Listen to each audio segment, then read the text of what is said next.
Pāris jaunumi vakardienas akciju tirgū. Vakar pa muguru dabūja akcija Palantir, jo iznāca paziņojums, ka tās vadītājs dibinātājs nākamā pusgada laikā pārdos savas akcijas 1,2 miljardu apmērā. Kā arī cirkulēja ziņas, kad ASV valdība mazinās izmaksas, kas varētu skart arī Palantir. Nebija gan tā teikts, jo tā kā Palantir ir AI risinājums, tas varbūt pat varētu noderēt, lai mazinātu izmaksas.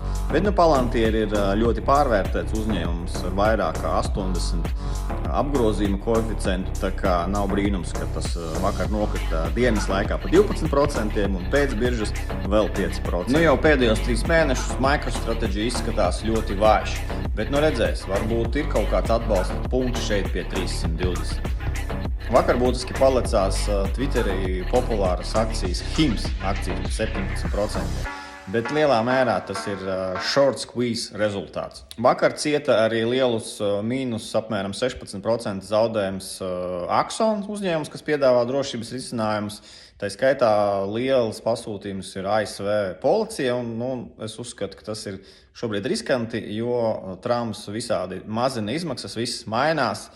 Un arī analītiķis iznāca ar downgrade šai akcijai. Vakar daudzas akcijas asiņoja, bet indeks S&P un Nasdaq turējās pozitīvi, kas ļoti interesanti, un tāpēc drošāk ir vienkārši investēt indeksos. Starp dažiem labajiem novērojumiem Netflix akcija ļoti labi lēnām auga augšā, un Baltijas tirgu Infortāra šodien ir paliciens. Bet paskatieties, kāda laba izaugsme pēdējā laikā.